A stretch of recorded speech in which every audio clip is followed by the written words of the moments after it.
Welcome back to our program. I'm your host, Wu Ruiguo. Wen-cheng, in this final segment, I'm going to start off being the academic that we both are.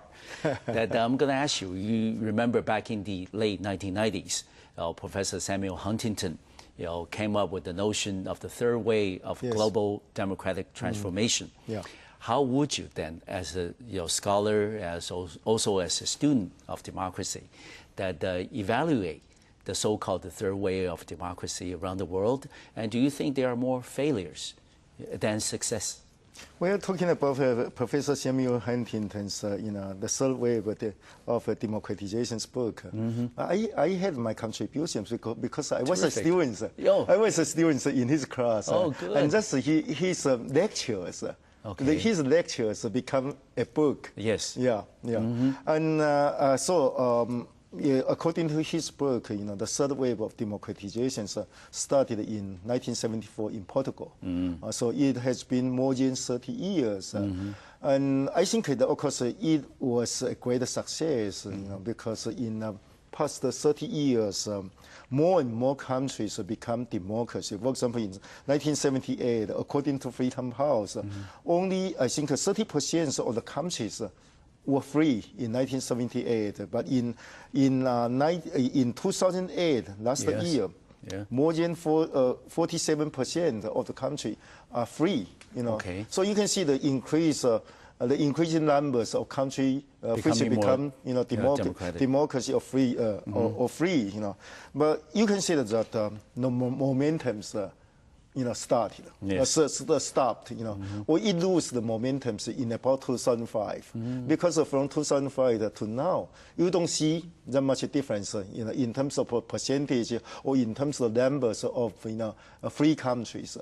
It loses, the momentum. There is a stagnation in democratic change. What is your view on the reason for the stagnation? Well, scholars are talking about the reverse of democracies, but I think, of course, there are many factors. Samuel Huntington mentioned that to make a country to become democracy, every country is unique. Every country's conditions are different. For example, Taiwan's conditions are different from that of those of South Korea. But we both are the successful case in the third wave of democratization. Precisely. But sometimes I think maybe the impact of China's model, Okay. Why China's model? Because China's economic success as a model, without political liberalizations. Yes. So it's sure to a lot of developing countries whose leaders refuse democratic changes. They say we can copy China's models. For example, Burma, or especially Vietnam, all of them follow the step of China. Of course. And North Korea, And so they said if we want to make changes, we will follow China's case. We will follow China's models. Economically, we can have freedoms or liberalizations, but politically, we will continue to control over the society. Yeah, so we have to see the changes happen in China first before we see changes happen. I don't know whether I'm biased or not. But one other, most watched cases of democratic transformation has to be in Iraq, because of the two wars that the United States launched against Iraq in the beginning of at the end of the 21st century, and then also at the beginning of the 21st century. That a lot of people are now paying attention to what will happen to Iraq after the U.S. troops are withdrawn next year from Iraq, as President Barack Obama has pledged. So what is your personal assessment? How much of a understanding do you have over the Iraqi democratic transformation? Well, I think a few years ago, I read articles in journals or magazines or newspapers, and they said that President Bush actually, in fact, did the right things, to intervene in Iraq, because it make a very big impact in the Arabic world. Yes. So they were talking about the democratic futures in Saudi Arabia or Egypt, And the neighboring countries in the Middle East. Certainly everybody now is so optimistic, pessimistic. because nothing happened in those countries. No. And without stable societies, without orders and stability in the societies, you don't expect democracy would take root in the countries. So after United States withdraw, from Iraq, if the Iraqi government cannot deliver its service, to provide a service for the people, to change or to improve the living standard in their countries, I don't think democracy will come to Iraq. But I think United States should be responsible for that, because United States continue to be regarded as a vanguard of democracy. But in the past 7 or 8 years, because the decline of the United States soft power, as a democratic countries, so suddenly United States was regarded as a troublemakers. A lot of problems come from the United States. And how can you promote your idea? How can you promote your values in international community? Unless Obama can renew United States soft power, and that's what Hillary Clinton called smart power. To present a new image. To create a new image, to attract attention in international community to follow United States step. Then, of course, I think you will see more challenges to democratic change in international community. Okay, and if we put back the focus, to a little, closer to home in Asia. Of course, we often talk about the cases of Thailand.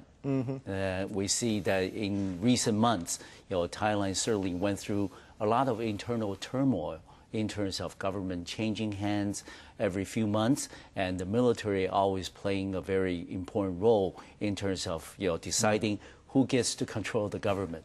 And also another case that you mentioned is in Burma. And then, of course, what was, that's a very difficult situation with the dominance of the military.